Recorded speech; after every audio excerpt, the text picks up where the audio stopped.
नमस्कार बच्चों। आज के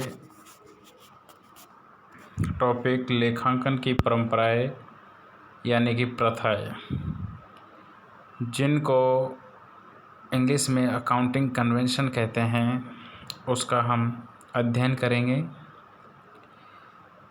लेखांकन की जो ये परंपराएं हैं, ये क्या है, यानी परंपरा क्या होती है। कोई भी विचारधारा जो लंबे समय से चलती आ रही हो, जैसे हमारे समाज में कई रीति रिवाज, कई परंपराएं होती है जिन्हें हम मानते हैं, उसी प्रकार लेखांकन में भी लंबे समय से कुछ महत्वपूर्ण परंपराएं चली आ रही है और वो परंपराएं लाभदायक है।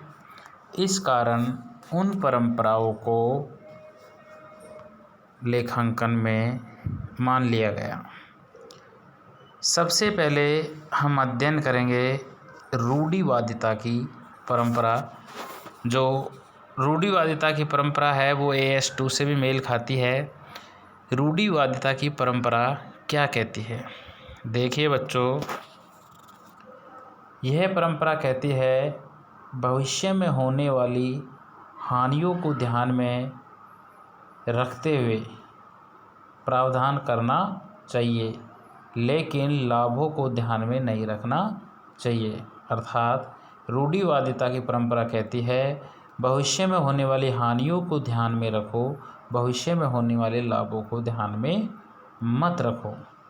तो मैं आपको बताऊं, जैसे स्टॉक का मूल्यांकन लेखा मानक 2 के अनुसार लागत मूल्य या बाजार मूल्य जो दोनों में से कम हो। यदि बाजार मूल्य ज़्यादा है और लागत मूल्य कम है तो लागत मूल्य पर मूल्यांकन करेंगे। यदि लागत मूल्य ज़्यादा है और बाजार मूल्य कम है तो बाजार मूल्य पर मूल्यांकन करेंगे। यानी इन फ्यूचर में जो कम मूल्य है, यानी हानि को ध्यान में रख रहे हैं, हम लाभ को ध्यान में नहीं रख रहे। इसीलिए भविष्य में होने वाले कोई भी जो हमारे साथ हमारी संपत्तियों पर हास हो सकता है, किसी भी प्रकार के कोई घटना हो सकती है, उसके संबंध में जो भी प्रोविज़न बनाते हैं वो भी रूढ़िवादिता की परंपरा के अनुसार ही होता है। बहुत महत्वपूर्ण है। यानी अगर आपसे एग्जाम में पूछा जाए कि भविष्य में होने वाली हानियों को ध्यान में रखा जाएगा लेकिन भविष्य में होने वाले लाभों को ध्यान में नहीं रखा जाएगा, किस अवधारणा के अनुसार, किस परंपरा के अनुसार, तो वो है रूढ़िवादिता की परंपरा। बहुत महत्वपूर्ण है। नंबर 2 पर है पूर्ण प्रकटीकरण की परंपरा।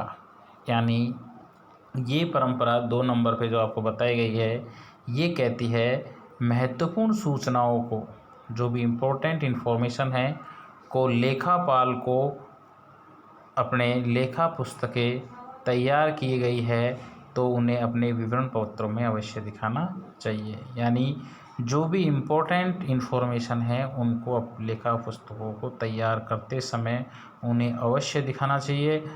जहाँ तक हो उन्हें हाईलाइट भी करना चाहिए। महत्वपूर्ण सूचनाओं के संबंध में अलग से टिप्पणी भी देनी चाहिए अगर आवश्यक हो तो।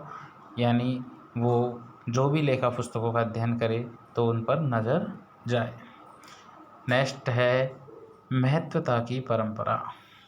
महत्वता की परंपरा कहती है एक लेखापाल को उन तथ्यों एवं घटनाओं को वार्षिक लेखों में प्रदर्शित करना चाहिए जो तुलनात्मक दृष्टि से अधिक महत्व की है। यानी जो महत्व रखती है, जो भी तथ्य या घटनाएं, उनको तुलनात्मक दृष्टि से अधिक महत्व देना चाहिए। बहुत ही महत्वपूर्ण जो नंबर 4 पर है वो है संगति या एक रूपता की परंपरा, समरूपता की परंपरा। ये परंपरा है, ये आधारभूत लेखांकन मान्यता भी है। ये परंपरा कहती है, जो समरूपता या एक रूपता या संगति की परंपरा कहती है कि लेखांकन की विधियाँ प्रत्येक वर्ष समान होनी चाहिए। यदि उनमें परिवर्तन करना आवश्यक हो तो उसका उचित कारण होना चाहिए और उसे लेखा पुस्तकों में भी प्रदर्शित करना चाहिए कि लेखांकन नीति में क्यों परिवर्तन किया है।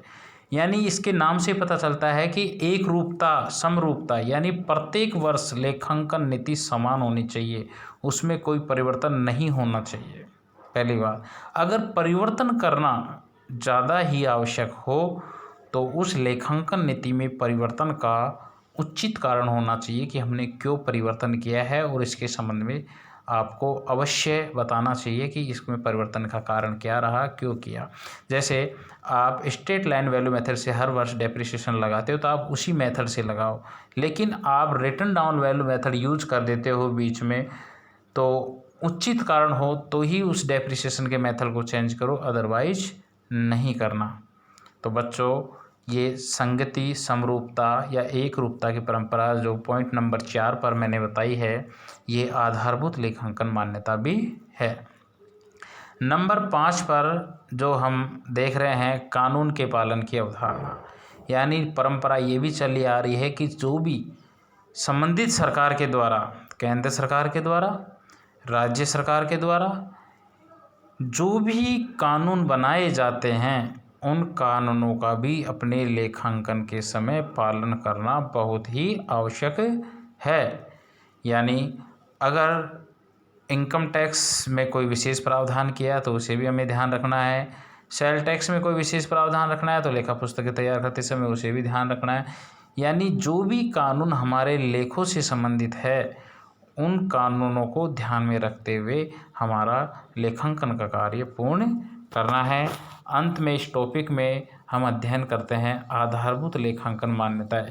बच्चों, मैंने इसको गोला इसलिए किया है और मैं फिर बार बार मैं आपको याद दिलाना चाहता हूं कि आधारभूत लेखांकन मान्यताएं 3 होती है, और एग्ज़ाम में ज़्यादातर कंपटीशन एग्ज़ाम में ये क्वेश्चन, आप कॉमर्स सब्जेक्ट से रिलेटेड कोई भी एग्ज़ाम दोगे तो आपको ये क्वेश्चन अवश्य मिलेगा। यानी निम्न में से कौन सी आधारभूत लेखांकन मान्यता है या निम्न में से कौन सी आधारभूत लेखांकन मान्यता नहीं है, ये पूछ सकता है। तो आधारभूत लेखांकन मान्यताएं 3 हैं। पहली है सुदृढ़ संस्थान की अवधारणा, गोइंग कंसेप्ट कहते हैं इसको, निरंतरता की अवधारणा भी कहते हैं। दूसरी है एकरूपता की अवधारणा, और तीसरी है उपार्जन की अवधारणा। पिछले अध्याय में मैं इनको आपको विस्तार से बता सकता हूँ। सुदृढ़ संस्थान क्या कहता है, एक रूपता क्या कहती है, और उपार्जन की अवधारणा क्या कहती है।